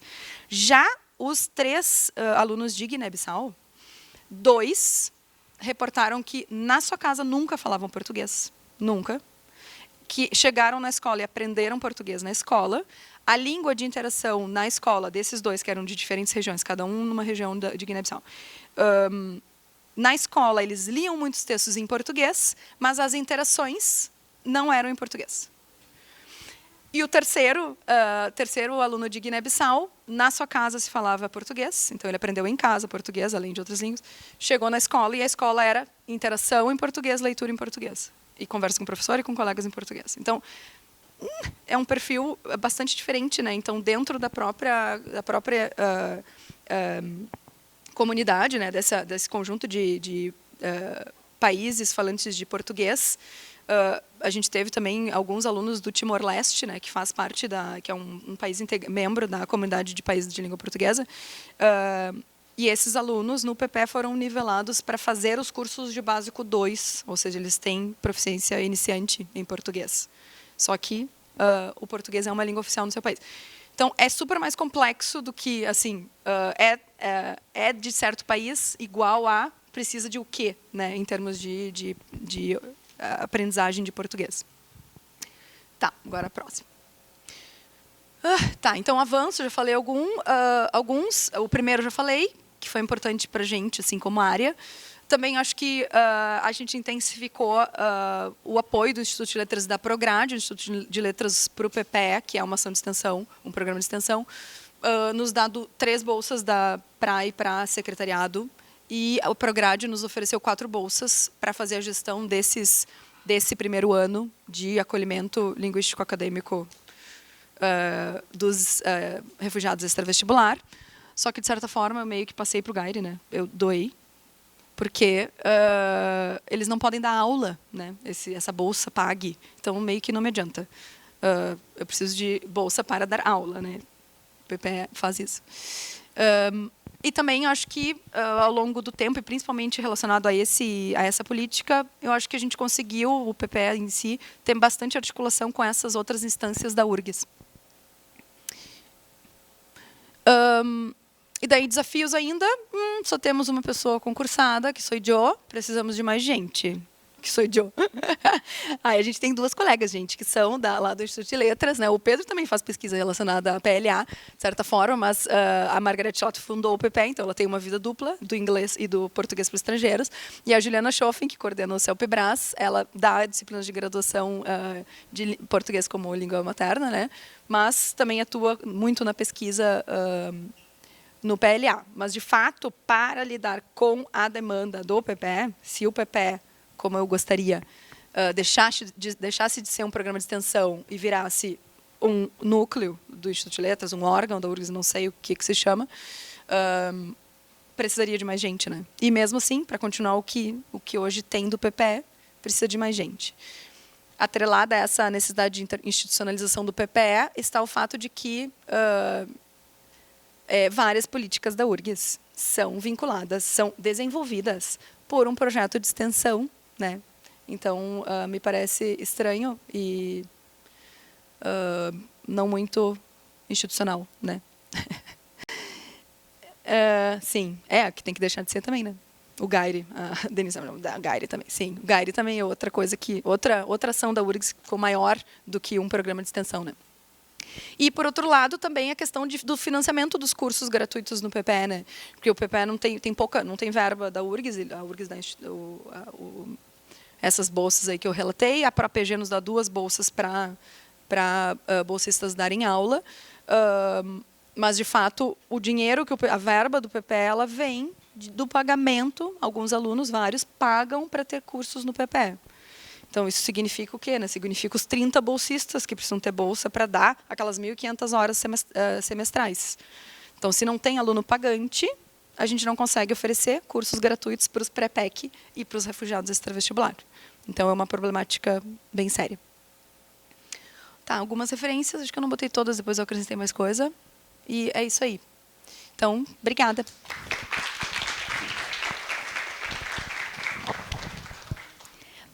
Muito obrigada, Gabriela.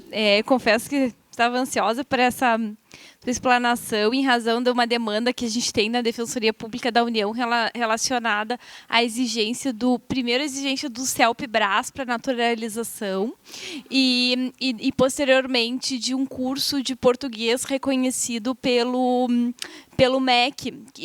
Só para explicar o contexto, o contexto jurídico, né? Antes a naturalização, a exigência para o migrante era apenas que ele comprovasse que ele tinha conhecimento do idioma pátrio perante um agente da Polícia Federal. Então, ele escreveria e conversaria. Aí, depois da nova lei, quando regulamentaram a nova lei, veio a exigência do CELP-BRAS. E eu imagino que deve ter tido uma busca muito grande para as universidades por parte de quem estava buscando a naturalização. Aí, posteriormente, em razão dessa grande dificuldade do CELP-BRAS ser um exame que nos foi reportado que era muito difícil, também pela dificuldade de agendamento no sistema, isso gerou uma superlotação dos sistemas, e também pela dificuldade, por exemplo, de um migrante que está no interior agendar e realizar o exame, foi ampliado. Aí, na regulamentação, foi também ampliado para curso de português oferecido reconhecido pelo MEC. E aí, por exemplo, quem presta assistência para migrantes, e aí eu não sei se o Gary tem essa mesma dificuldade, talvez não porque esteja dentro de uma universidade, a gente tem um pouco de dificuldade de informar o nosso assistido quais são esses cursos, aonde eles podem ser realizados. Inclusive porque a gente tem uma limitação que a gente só pode, e isso não tem uma determinação nesse sentido, mas por uma questão de ética de defensor, ofertar informar cursos gratuitos, que não gerem um ônus para o imigrante, senão a gente vai estar fazendo, entre aspas, uma publicidade dentro da Defensoria Pública da União. Então, assim, por exemplo, e aí eu não vou adiantar uma pergunta, eu vou abrir para o público fazer as perguntas, mas se posteriormente tu puder responder no sentido de que se há uma lista de cursos, de que forma a gente pode informar o imigrante, e ainda considerando essa questão do que tu referiste em relação ao nivelamento. Por exemplo, se alguns migrantes eles já têm o conhecimento do idioma, então eles não vão ingressar numa turma de realizar um semestre, então se existe a possibilidade de expedição de certificados e nivelamento do imigrante conforme o seu conhecimento de português. Em relação eu comecei de trás para frente, em relação à explanação do Luiz Augusto, eu verifiquei, por exemplo, que o curso de medicina, possivelmente ele não tem a regulamentação, né, do colegiado em relação ao ingresso, se existe uma pressão por parte do migrante em relação a esses cursos e como tem funcionado isso, se há alguma resistência por parte dos colegiados em regulamentar e em efetivamente implementar essa resolução 41. E para a Marina, uma questão se tem sido discutido no GARI algumas tutelas coletivas, algumas necessidades de coletivização de algumas demandas relacionadas ao ingresso de imigrantes, por exemplo, essa questão do ingresso dos venezuelanos que solicitaram a acolhida humanitária através da portaria número 9. Como que funciona as comissões? A composição dela ela é basicamente pela Pró-Reitoria de Graduação, Prograde. Tem um representante da Prograde e um do DER, que é o Departamento de Registro e Controle Acadêmico. Mas como que ela funciona, né? Ela não é uma comissão que faz a revalidação do diploma de escolaridade da pessoa. Ela é uma comissão que reconhece que a pessoa fez para os fins exclusivamente da universidade, então não é um reconhecimento que vai valer fora da universidade, para os fins exclusivamente da universidade, ela reconhece por os fins do ingresso que ela tem a escolaridade necessária como requisito, né? Então, ela não é uma comissão que atua com reconhecimento que funcione fora da universidade, é restrito à universidade. O fundamento dela foi na construção que nós fizemos com a universidade da lei do refúgio, que justifica, que fala da necessidade de ter um processo especial na revalidação de documentos e diplomas em todos os acordos internacionais, em todas, enfim, no tema da migração, de como isso se discute nos acordos internacionais, nos documentos internacionais. Por essa via, nós justificamos a possibilidade de se reconhecer os documentos, então, por meio de uma comissão técnica na UFSM, né? Foi mais ou menos essa arquitetura. Não sei se a comissão ela tem o apoio das letras, né? Assim, quando é um diploma em espanhol ou em língua francesa também, a comissão ela consegue operar sem a necessidade de apoio externo. Mas quando chega um documento em alguma língua que os integrantes da comissão não conseguem avaliar, então ela opera com o suporte do pessoal das letras. Mas a maioria dos documentos que chegaram, ou quase todos, foram ou em espanhol ou em francês. Então, funcionou com essa. Tem a previsão, tem uma previsão na resolução da língua francesa, língua inglesa, espanhol, e não sei se agora se me falta mais alguma língua. Tem? Não, é que nesse caso é só da escolaridade de ensino médio, né? Na revalidação de diploma tem uma resolução específica da UFSM, mas é uma resolução antiga, então ela não foi atualizado. Não é. A gente não trabalha com a revalidação de diploma no ensino superior por meio dessa resolução. Aí é uma discussão que eu sei que tem em outras universidades, aqui na URGS também, né? Mas que na UFSM a gente chegou a discutir em como operacionalizar, mas que não foi uma resolução que não se consolidou até esse momento. Então, uma política antiga, né? Tá. E a pergunta da Ana, a questão da medicina é a questão mais complicada que a gente enfrentou na resolução até então, né? Porque o colegiado da medicina ele não aceitou nenhuma das solicitações, a gente teve umas 4 ou 5 solicitações, não aceitou nenhuma, a justificativa era uma questão de estrutura do curso, que o curso não tinha estrutura por conta dos laboratórios, que os laboratórios eram antigos e não tinha como criar vagas suplementares. Nós tivemos uma informação de alguns solicitantes de que as justificativas que aparecem no colegiado elas vão bem além da questão estrutural, né? São justificativas muito mais sobre a avaliação da pessoa sobre a acolhida de imigrante ou não. Então, essa é a maior dificuldade, como passar em alguns colegiados, e o colegiado da medicina é basicamente o que mais resiste. Nós tínhamos mais um que resistia, mas que acabou se superando essa dificuldade também. Então, sim, essa é a maior barreira do momento, é como foi essa etapa de avaliação dos colegiados, ela foi inserida, não está na proposta original que a gente elaborou da resolução, mas ela foi inserida ao longo do processo, né? E gerou essa dificuldade de acesso. Então, todas as pessoas que nos procuram precisam fazer o vestibular e querem fazer o vestibular e querem... a gente indica cursos de português para as pessoas que vão fazer, enfim, e presta atendimento.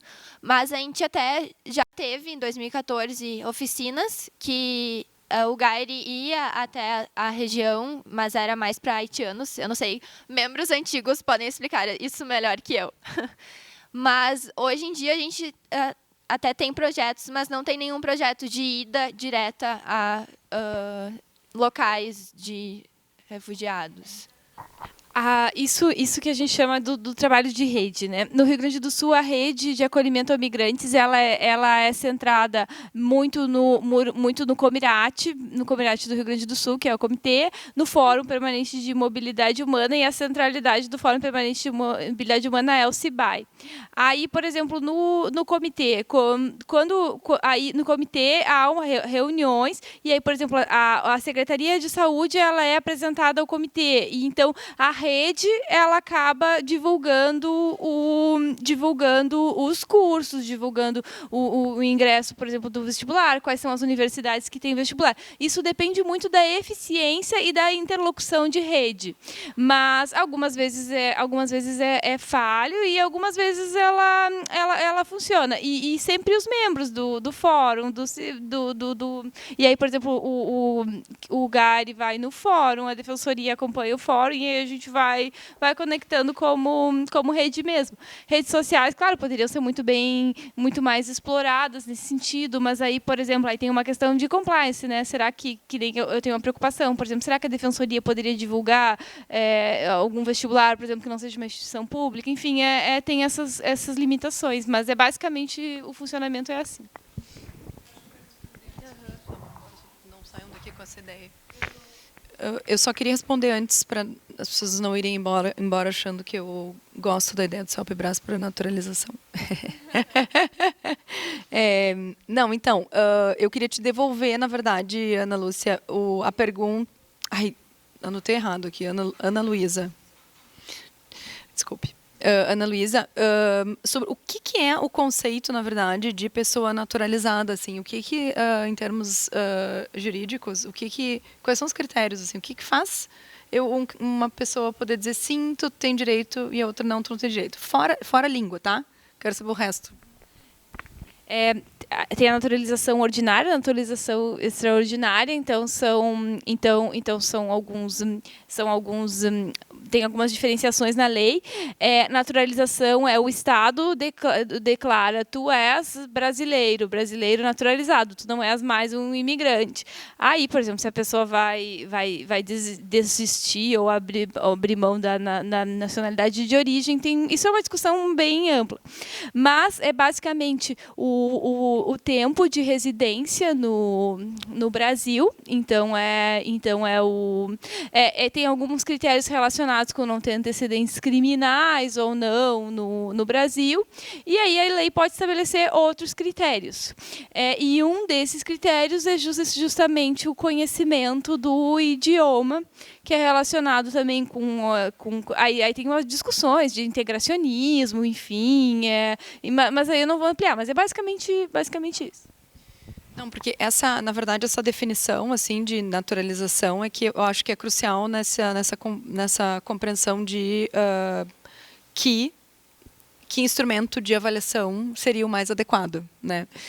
Então, quando fizeram essa virada para o CELPE-BRAS, se consultaram alguém da área de PLA, hoje a pessoa tem vergonha de dizer que foi consultada, porque basicamente a comunidade inteira de especialistas em PLA ficaram, todos gritamos juntos, não, quem é que fez isso? Não faz sentido nenhum, primeiro porque o CELPE-BRAS é uma prova de proficiência com um público muito específico, um propósito muito específico. Ela não é assim, quer saber português para qualquer pessoa, para qualquer propósito, não é isso.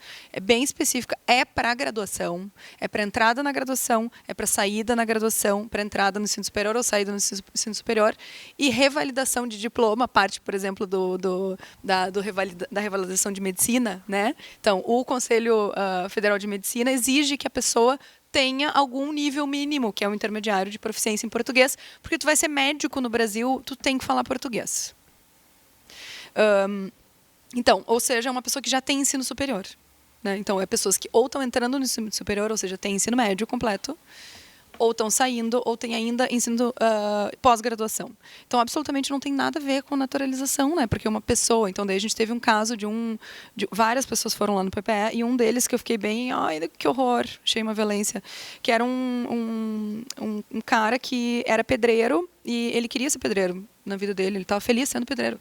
Ele não queria entrar no ensino superior, não queria fazer nada ali na URGS. Ele só foi na URGS porque surgiu esse tal de CELPE-BRAS no processo de naturalização dele, né? Então, chegando lá, uma pessoa que trabalha há anos no Brasil, então daí ele paga impostos, né? Ele tem o seu trabalho, tem o seu salário, não tinha antecedentes criminais, queria se naturalizar e daí então precisava ter uma proficiência para ensino superior, ou seja, absolutamente com alto nível de letramento, ou seja, né, se exige muito. e que nas práticas cotidianas dele, os letramentos dos quais ele participa são absolutamente outros, né? Então, não faz sentido. Se ampliou, né? Então, daí agora tem um monte de opções. E daí, uma das opções é cursos de português em instituições reconhecidas pelo MEC, né? Então, daí tem o teu ponto que é gratuitos, né? Daí, gratuitos, tu gostaria que fossem todos gratuitos, né? Daí tem a... Não, mas sim, tu gostaria, eu entendo, acho que faz sentido, mas assim, não sei o quanto que se consegue fazer isso. No próprio PPE lá, a gente fez uma restrição em termos de alunos com vulnerabilidade, porque a gente não tem sala na URGS, só por isso. Então, a gente tem que limitar. Se qualquer pessoa puder fazer, a gente não tem onde dar aula na URGS. E não tem professor para orientar, né? Daí, porque 30 já está bastante para uma pessoa, né? Tá, então, por um lado isso. Por outro, tu perguntou também sobre... Então, lista de cursos gratuitos. Tem várias universidades pelo Brasil que oferecem cursos de PLA. Aliás, a UFSM, eu acho que tem, né, cursos de português para estrangeiros, né? E daí eu queria te perguntar de volta, né? Vocês não estão articulados com eles? Estão. Tá, porque eu não vi ali. Cadê os meus coleguinhas do PLA da UFSM? Tá, então tá. Se não estavam, chama, né? Porque, faz sentido. Tá, então só por último, acho que tu perguntou sobre daí sobre o nosso nivelamento no PPE. Então, na área de avaliação, tem vários tipos de avaliação. Daí, uma avaliação que se chama avaliação para nivelamento é bem diferente de avaliação de proficiência. Então, são avaliações completamente diferentes. Por exemplo, lá do PPE, lembra que eu disse que os alunos que terminam o intermediário 2 no PPE, normalmente no CELP, terminam o curso de intermediário 2 no PPE, eles fazem o CELP-Brás, que é uma avaliação de proficiência, eles têm avançado, ou seja, não tem nada a ver uma com a outra. Então, a gente tem os nossos próprios cursos, que podia ser assim, 1, 2, 3, podia ser qualquer nome, né? A gente dá os nomes que a gente quer, porque cada curso inventa como quiser a sua progressão, né? E então a nossa prova, ela responde a como que eu encaixo esse aluno dentro do nosso currículo. Prova de proficiência não tem nada a ver com nenhum currículo. Então tem a ver com, a gente tem como referência o quadro comum europeu, né, que a gente não gosta politicamente de usar, porque a gente é revoltado, mas porque principalmente a gente tem a gente faz uma equivalência, né, mas a gente chama intermediário superior, avançado superior. Então daí a pergunta é, se a gente na área, eu acho que Santa Catarina está mais adiantado nessa discussão, a URGS ali não está participando muito dessa discussão, mas a pergunta seria, será que, já que o CELP-Brás não serve, e já que vários alunos não podem fazer cursos do PPE, porque é lá no Vale, porque eles moram na Grande Porto Alegre, muito longe, etc., e o único que é reconhecido mais perto da Grande Porto Alegre é a URGS, né? Tem o IFE também, tem alguns cursos outros, né, na UFSPA também. Então, a pergunta é, talvez, será que a gente deveria fazer uma prova de português para naturalização? Né? E daí, que prova é essa? Então, vamos pensar de novo lá nesse que eu fiquei bem chateada, que ia ter que fazer o CELP-Brás, eu disse para ele não fazer, porque isso ia mudar, essa política ia mudar. E mudou, ainda bem. Para esse cara que tem essa necessidade de circulação na sociedade brasileira, né, do seu âmbito profissional e naquela comunidade específica, então a gente tem que pensar numa prova para esse cara, né, que não vai ser uma prova que vai ser para todo mundo. Então, talvez alguma coisa de história de vida, entende? Então, é uma prova que tem que ser construída, tem que ser pensada, e daí seria para a naturalização sendo sensível aos contextos. E aí seria para isso, né? Não seria assim, prova de proficiência. Essa serve para entrar na URGS? Não, cara, é outra coisa. A URGS é ensino superior, entende? Então, daí, cada prova é para um... Eu também tentei pesquisar e fiz várias perguntas sobre o histórico da utilização desse dispositivo, porque não se poderia se pensar simplesmente que alguém foi lá fazer a regulamentação e olhou qual que é um exame de língua portuguesa e foi lá, pesquisou no Google e viu ali CELP-Brás e recortou e colocou ali na regulamentação, porque seria o único que teria uma, entre aspas, institucionalidade. Aí tu tiraria o ônus, tem uma institucionalidade, tu tiraria o ônus da Polícia Federal em relação ao reconhecimento do conhecimento do idioma. A conclusão que eu cheguei fazendo essa pergunta para várias pessoas foi que aconteceu isso. Mas não sei se houve uma problematização no sentido da questão de que seria um exame voltado ao ingresso no ensino superior, eu não sei se houve uma problematização no sentido de que o mercado de trabalho brasileiro, a maioria é informal, eu não sei se houve exatamente isso, mas que foi um choque, sim, tanto é que eu não consegui entender, na verdade, nos primeiros casos que chegaram a nosso conhecimento na defensoria, eu não conseguia entender, assim, como assim, né?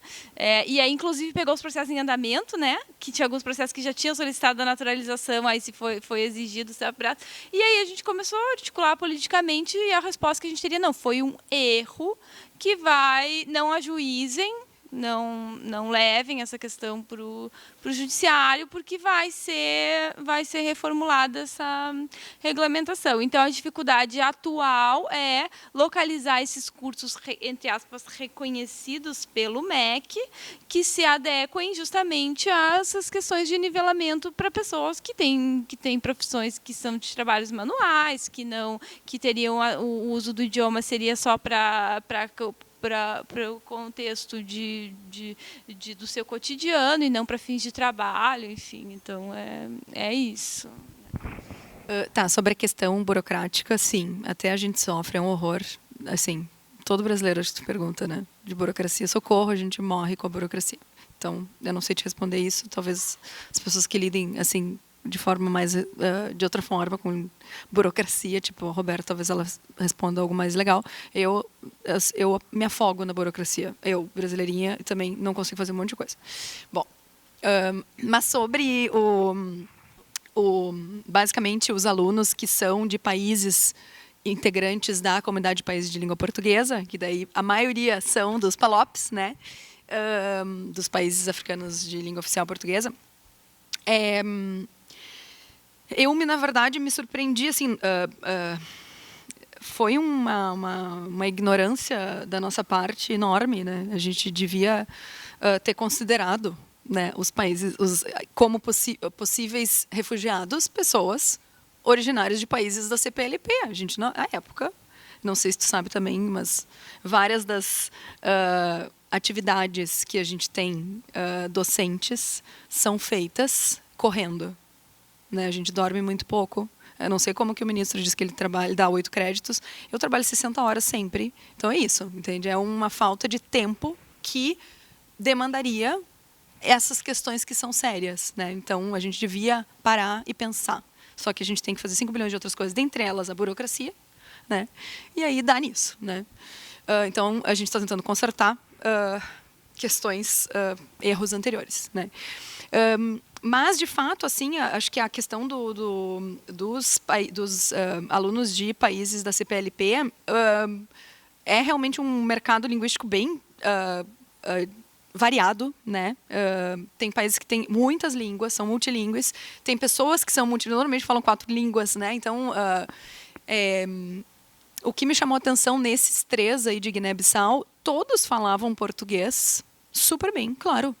Né? Assim, eu imaginaria, do Timor já não, né? Com toda a questão de guerra, de problemas de escolarização, né? De não conseguir ter escolarização.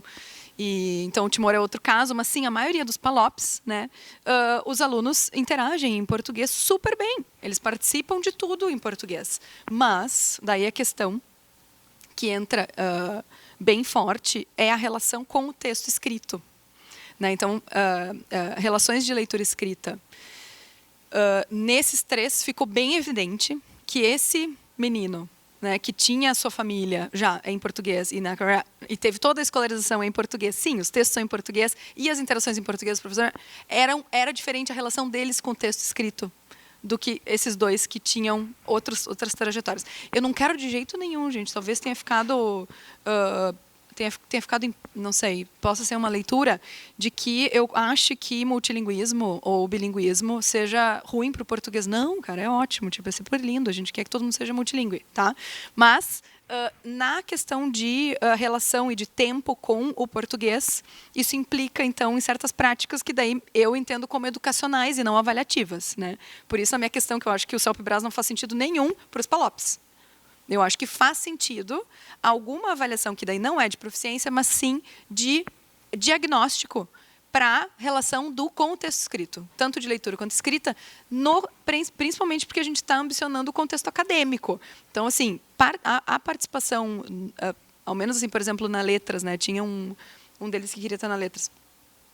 Os textos, a densidade dos textos, né, a complexidade dos textos em português, e a maioria em português, ao menos no primeiro ano da letras, exige certo grau de compreensão do texto escrito que vários brasileiros socializados, porque tem brasileiros que não são socializados em português, né? Tem brasileiros socializados em outras línguas, que são multilingües. No Brasil, o Brasil é um país multilingüe, muito embora, às vezes, nem todo mundo saiba. Mas mesmo assim, várias pessoas, então, no Brasil, não conseguem entrar na universidade. E não conseguem entrar por várias questões. Super complexa essa discussão. Uma delas é a falta de vaga. Daí, de novo, né? Não tem espaço para todo mundo. Se bem que agora essa fala parece estranha, porque no auditório que tem um monte de cadeira vazia. Né? Mas não tem espaço, de fato, para todo mundo. Então, é um mecanismo de exclusão de um bando de gente, porque tem pouco espaço aqui dentro, né? Físico. Mas mesmo assim, então, por exemplo, essa questão de relação com texto escrito, com leitura escrita, vários brasileiros socializados em português que têm aula em português na escola, que terminam o ensino médio, tudo em português, não vão conseguir participar da primeira aula de linguística da letras, entende? Porque a carga de leitura exige certa compreensão que ele precisaria de mais aula. Né? Então, aí, numa política de inclusão, a ideia seria que a gente desse mais aula, né? Então, fizesse o trabalho. E, de fato, esses que fizeram as aulas no PPE e que focaram bastante na leitura escrita, vários vieram me dizer, nossa senhora, que bom que eu fiz isso. Agora eu vou para a graduação feliz. Né? Então, também numa questão de segurança, assim, de fluência na leitura e fluência na escrita, né? Que é uma aprendizagem, a gente aprende, ninguém nasce, né? Eu acho que o GAIRE a gente tem bastante a contribuir sobre essa questão documental, assim. A gente tem muito para ajudar e trabalhar em rede nesse sentido, assim. E os fluxos, eles são diversos e completamente diferentes, né? Assim, desde 2013 para cá, teve um aumento de vários tipos de imigração, assim como outros tipos de imigração que não aumentaram ou que mudaram. E até em 2013 não seriam só haitianos, né, que entrariam e seriam enquadrados nesse tipo de vestibular também. Eu acho que tem que ser pensado em um amplo nível de várias pessoas que usariam esse edital. E também tem toda essa preocupação com a documentação que o Vanito trouxe muito bem. E eu acho que a gente, atuando e conhecendo outras experiências, que agora também essa questão do português da UFSM é muito legal, que eles podem fazer, eu não sei se quer explicar melhor, mas eles fazem o curso de português enquanto a graduação já está acontecendo. Então, a pessoa passou no vestibular e já está fazendo a graduação. E isso é importante também para a pessoa vai estar praticando português ali já, sabe? Então, enfim, era isso que eu queria trazer também. E a gente está atualizando o site do GAIRE e a gente está, até o final do ano, a gente pretende estar com o site pronto para a questão dessa rede de português também. Então, dá para acompanhar. Posso comentar já? Pode. Eu queria comentar sobre a questão das línguas na UFSM e fazer o registro que a Gabriela referiu, né? A professora Eliana, das letras, em 2016, eu acho que ela começou a participar do grupo também, que ela trabalha então com a questão do PLA, e ela tem uma linha de pesquisa. Então agora eu não falei muito porque eu não tenho dados muito específicos de como está funcionando, né? Mas eu sei que eles já ofereceram aulas e cursos de língua portuguesa para os estudantes que chegaram, né? Então essas rodas de conversa que a gente começou em 2014 também tem a participação agora de bolsistas do grupo dela, e além das rodas de conversa também para os estudantes da UFSM tem aulas específicas, né? Como se pensou na universidade, como a Mariana referiu agora, foi os estudantes terem já um curso de língua portuguesa durante a graduação. Haveria a opção, como o último ingresso foi no primeiro semestre de 2018, muita coisa que a gente discutiu em reuniões que se pensou acabou não se concretizando porque não teve novo acesso, mas a gente chegou a discutir na possibilidade da pessoa ter a opção de fazer um curso de línguas antes do ingresso, né? Antes de iniciar efetivamente a graduação, depois de passar no edital, mas antes de fazer como funciona aqui, né? Mas como o último ingresso foi naquela vez, a gente não se concretizou, mas também se discutiu isso, mas tem a possibilidade da pessoa já ir fazendo mesmo o curso de língua portuguesa junto com a graduação, né? E os dados até que têm sido favoráveis, né? Mas eu não tenho muitos dados de como tem funcionado os cursos para mim falar. Então... Então encerramos. Nada impede que a gente dialogue fora aqui da mesa, né, com os presentes. E muito obrigada pela presença. Lembrando que às 14 horas o evento retoma com a apresentação de trabalhos e festival de sabores, comida e imigração. E à noite, das 18h30 às 21 horas, a palestra sobre acolhimento e interiorização na região sul. E com a professora Emily, que está aqui presente, com uma membro da Defensoria Pública da União, Daniela Brauner, o prefeito de Esteio, Leonardo Pascoal, e coordenação de mesa da professora Verônica também. Obrigada, boa tarde a todos.